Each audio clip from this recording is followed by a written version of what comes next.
I love it. Hosier and two sweet new material from him. Great singer-songwriter here on BBC Radio WM. And talking about new music, it is time for a guest on the show, A Slice of West Midlands Live with me, Kath.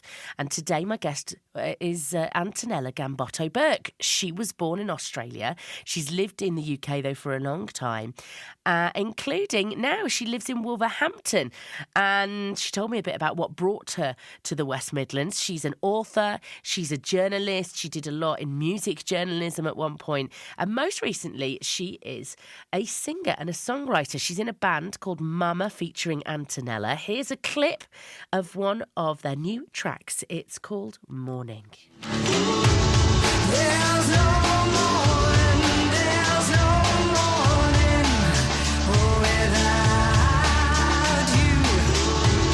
My heart is calling, yeah, it's calling to you. Butterfly, loosed in petroleum, I flew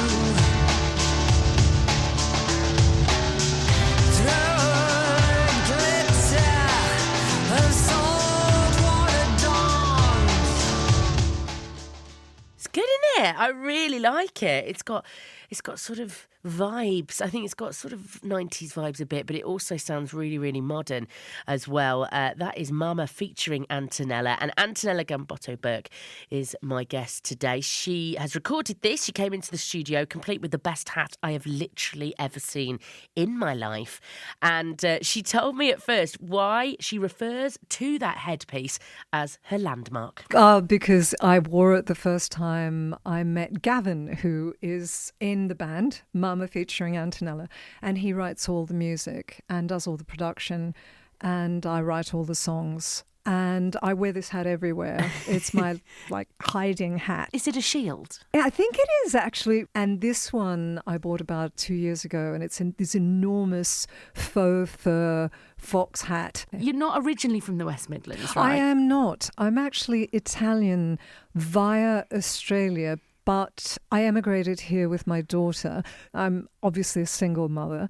And we came here, and I'd lived in England before in my youth. I used to work for the NME when I was in my teens. And all my friends were here. She fell in love with England on arrival. And how old was she then? Now she's 18, but she was 11. Okay. And she was like, Mum, can we stay? Yes, those were her exact words. We got off the plane in the morning. We dropped our bags. We went to Trafalgar Square. She sat on the line, and then she came down and she said, can we live here? And I said, I was hoping you'd say that. So you've been writing yes, for a long time. For 100 years. NME in your teens. Yes, I was 18. You're reminding me of someone from our neck of the woods who I used to idolise, Caitlin Moran. I found myself sharing this little dorm with two other women, and I didn't know anything. And I'd been published in the national paper in Sydney, and I thought, well, I'll just write because that's all I know how to do. And I'd never heard of the NME, and I just went to a newsagent, and I was too shy. I thought, I can't go to the big newspapers. I felt too frightened. And I saw the NME, and I thought, well, I thought it was like the sort of Ham and High or some local newspaper, which was unthreatening. And so I went to the NME wearing my school uniform, which was actually, I swear, you can ask Neil Spencer, who was the editor, which was a kilt and a blouse with a Peter Pan collar. And I remember I walked into the office, and there were all these people with dreadlocks and Mohicans and skinheads, and I just thought, where am I? And I loved music, and I think he felt so sorry for me. So sorry for me. Go and write this. Yes, go and write and this I article. got a commission, bang. And I didn't know anything about the NME or this world. I was the most straight-laced kid. And that's where it all began. It's different times, isn't it, now? Most yes. definitely. Yes, but world has changed. What a start. And I know you've been a senior feature writer for lots of different papers. Yes. Sunday Times, the Daily Mail, yes. the Metro, the Weekend in Australia. So writing's always been part of your life. Has the music making, the lyrics, the singing, is that newer? That is newer. What happened was my mother was actually a singer. and did quite well in Italy in her youth. And singing was always kind of a part of my life. I used to do loads of singing when I was at school, and then I sort of stopped and focused on the writing. But what happened was the way I got into singing was in 2019, literally a couple of months before COVID hit. I had dinner with one of my oldest friends, who is the godfather of Britpop, Alan McGee. He said, massive figure, managed Oasis, of course. Yes, and all of those bands. He was the man behind Britpop. I want you to meet this producer. And this guy was a Grammy Award-winning producer. And I wasn't singing at this point. I was just there along for the ride. There was another guy there. And the producer, halfway through dinner, said, "You should sing." And I said, no, I couldn't possibly. I was too frightened. And so that never happened. And this is how long afterwards now we're talking? This is decades afterwards. And we're sitting there at the dinner and the producer said, "You should sing." And Alan went, yes, I've been trying to get her to sing for years. And I said, what? And he said, "I work with voices all the time, and the way air moves over your larynx, you would sing well." Fine. So I need to know, the West Midlands was Gavin, and right? what happened then was I had written a song and I thought, we'll record this song. And I hired a producer and he was absolutely appalling.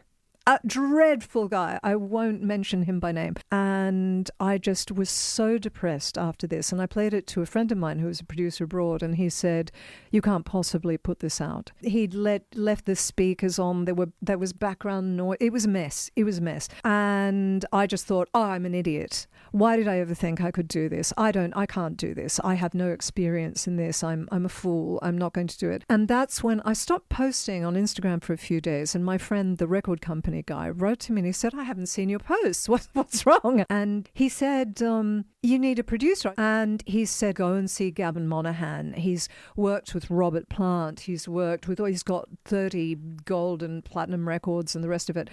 And he said, "He's expensive, but he's worth it." He said, "Go where you should go, where the best Yes. are, the West Midlands." Yes. Well, what happened was I came up and I'd never been to the West Midlands before, and I fell in love with the West Midlands. And the weirdest thing, Gavin's always found this hilarious, I was so inspired by Wolverhampton. And you might think Wolverhampton is not exactly a romantic place. It's all, car yards and these sort of dilapidated buildings. And that's exactly what inspired me. I thought there was such a romance about the town.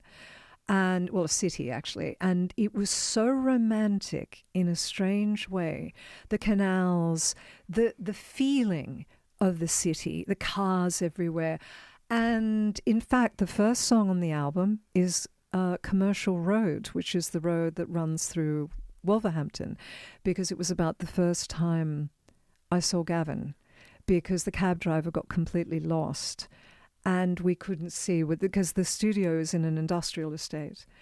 And there's the smell of tyres everywhere and iron. And it was so magical for me. And that was the moment that everything changed. I mean, there's a long history of inspiration, musical inspiration from the sort of industrial, I can see and why. post-industrial Yes. Well, landscape. It's got this beautiful grit and this beautiful humour Yes. to it as well. Yes. And do you live here now? Well, I live half the time here and I'm moving here. So we're actually, Gavin, as you know, has a studio in Wolverhampton and we're going to be moving to Birmingham.